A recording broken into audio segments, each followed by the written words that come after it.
The way it played out yesterday is the way that I thought it would, is that Shedeur right now is the fourth team quarterback. He did not take any team reps yesterday. Sometimes there's misinformation that comes out of an OTA like that, but he just did not take any team reps. And not just that he wasn't the second guy or the first guy. He didn't take any 11 on 11s yesterday, but they are making him come up the learning curve and earn his way. Mary Kay Cabot's quiet war against Shedeur Sanders isn't just a coincidence, it's a pattern. Every time Shedeur starts to shine, she shifts the spotlight elsewhere.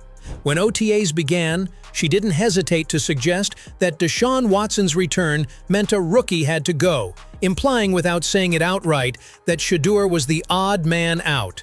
People kind of went crazy over something I wrote last week, that Deshaun's going to have a chance to come in and compete. I didn't say Deshaun was going to come in and be the starting quarterback. I do think that it will be someone else. I don't know if it will be a rookie that they bring in. I don't know if it will be someone. Then came the claim that he wasn't being prepared for a starting role, that he'd be buried on the fourth team.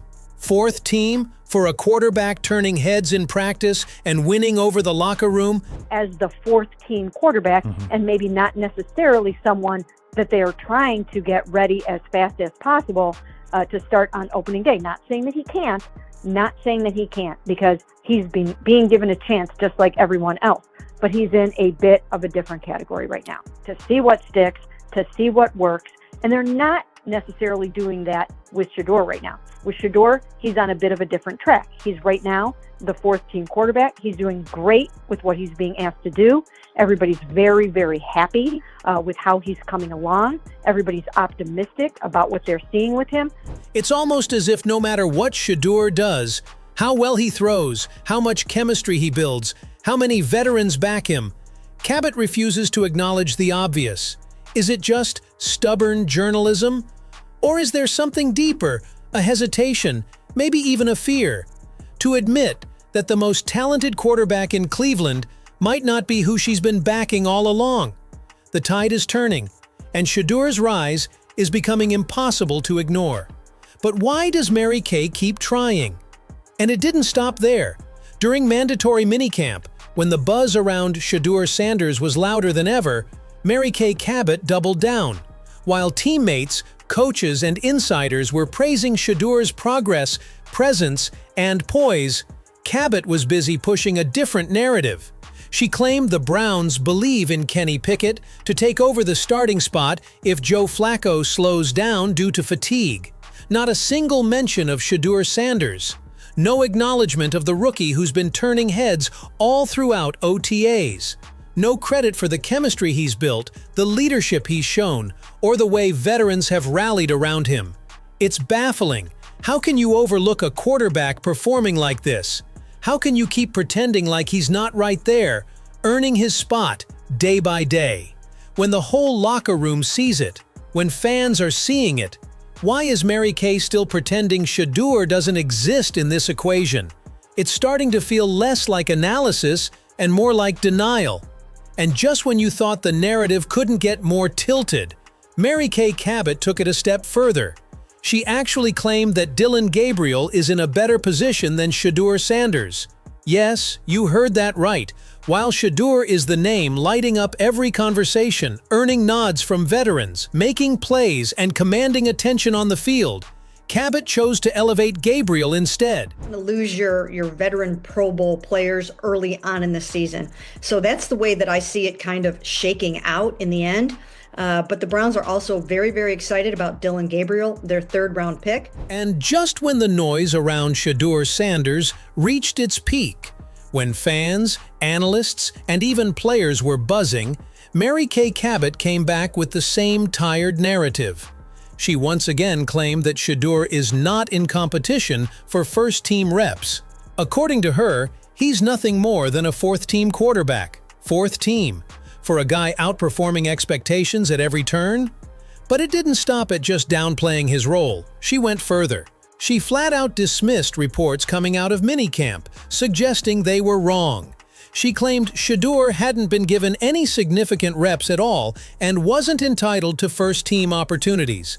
The way it played out yesterday is the way that I thought it would, is that Shedeur right now is the fourth team quarterback. He did not take any team reps yesterday. Sometimes there's misinformation that comes out of an OTA like that, but he just did not take any team reps. And not just that he wasn't the second guy or the first guy. He didn't take any 11 on 11s yesterday, but they are making him come up the learning curve and earn his way. Let that sink in. While actual on-field observers were highlighting Shedeur's progress, leadership, and momentum, Cabot tried to rewrite the script, as if none of it was happening, as if Shedeur hadn't earned his place through performance and presence. At this point, it's not just an oversight, it's deliberate, it's calculated, and it raises a real question. Why is Mary Kay Cabot so determined to deny what everyone else can see so clearly? But here's where the entire narrative started to collapse. Right when Mary Kay Cabot and the usual critics were busy brewing doubt around Shedeur Sanders, the veterans stepped in. One by one, voices from inside the locker room, guys who've seen it all, started speaking up. They weren't just offering vague praise. They were making it clear, Shedeur Sanders is the real deal. The turning point came when Joe Flacco, Super Bowl MVP, respected veteran, and one of the most level-headed voices in the league, stepped up to the mic. While the critics were spinning their stories, Flacco cut through the noise with a message that said everything without saying much at all. Asked about Shedeur Sanders' presence and impact around the facility, Flacco didn't launch into cliches or scripted responses. Instead, he delivered one of the most genuine, telling lines of the entire offseason.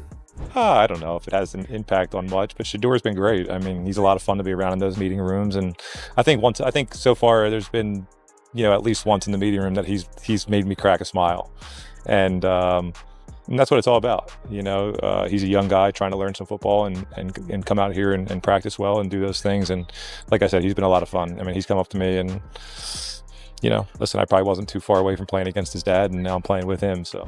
And just when you thought the veteran support couldn't get any louder, enter Denzel Ward, one of the most respected leaders on the Browns' defense and a Pro Bowl caliber cornerback. Not a man known for tossing around empty praise, but when it came to Shedeur Sanders, even Ward couldn't stay quiet. In a recent reveal, Chad "Ocho" Johnson shared a conversation he had with Ward, and the message was crystal clear. According to Ocho, Denzel told him, plain and simple, he looks different. Think about that. A defensive star who lines up against the best of the best every day is now publicly saying Shedeur Sanders is different. Not just good, different. That's a whole other level of recognition. It means Shedeur isn't just playing well, he's standing out against elite competition. And just when it seemed like the wave of veteran support couldn't get any stronger, the voice of the locker room stepped forward. Team captain Myles Garrett. In a candid and powerful statement, Garrett didn't dance around the subject. He spoke highly of Shedeur, saying he was genuinely excited to have him on the team. That alone is huge, but he went even further, highlighting Shedeur's maturity, his behavior, and the level of professionalism he's brought to the Browns from day one. Let's not forget, this is a guy who slid all the way to the 5th round, a pick many wrote off before he even stepped on the field. But according to Garrett, Shedeur has done nothing but impress, on the field and in the locker room. He's locked in, he's focused, and most importantly, as Garrett put it, everyone loves working with him. And just when the praise for Shedeur Sanders seemed to reach its peak, David Njoku, veteran tight end and one of the Browns' most dynamic offensive weapons, joined the chorus.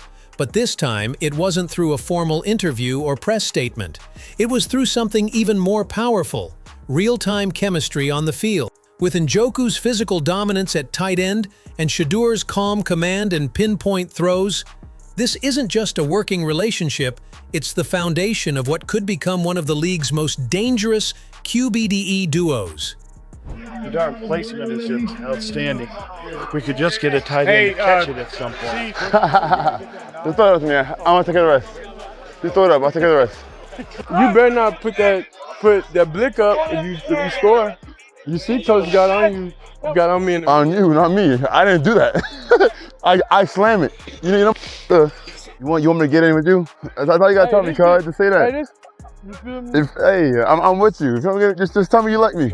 And finally, after weeks of dismissal, deflection, and outright denial, even Mary Kay Cabot has shifted her stance. Yes, the same Mary Kay who once said Shedeur Sanders wasn't in the conversation, who insisted he was buried on the depth chart, who ignored his name while pushing others forward, has now come around. In her most recent comment, Cabot finally acknowledged what the locker room, the veterans, and the fans have been saying all along. She emphasized that Shedeur carries himself with a maturity well beyond his years. She called him a very forthcoming player, highlighting not just his talent, but his character. From interviews to press conferences, from sideline chats to high-pressure moments, Cabot now admits, Shedeur doesn't just show up, he commands the moment. Calm, articulate, confidence, poised.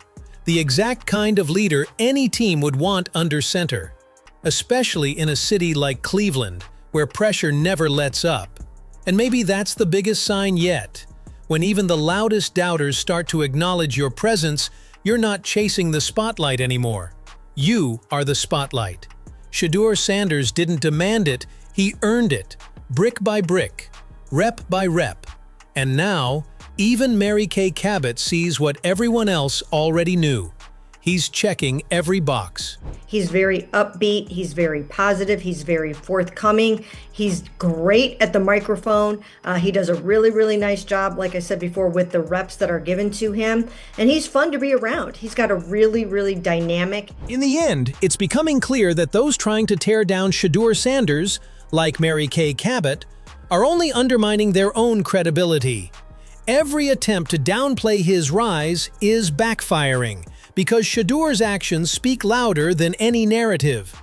On the field, he's showing poise, precision, and natural leadership. Off the field, he's composed, humble, and winning over veterans who've seen greatness before. The locker room believes in him. The fans are watching closely, and even the doubters are beginning to backpedal. Shedeur isn't just surviving the pressure, he's thriving under it. Every practice rep, every interview, every nod from a respected teammate is proof.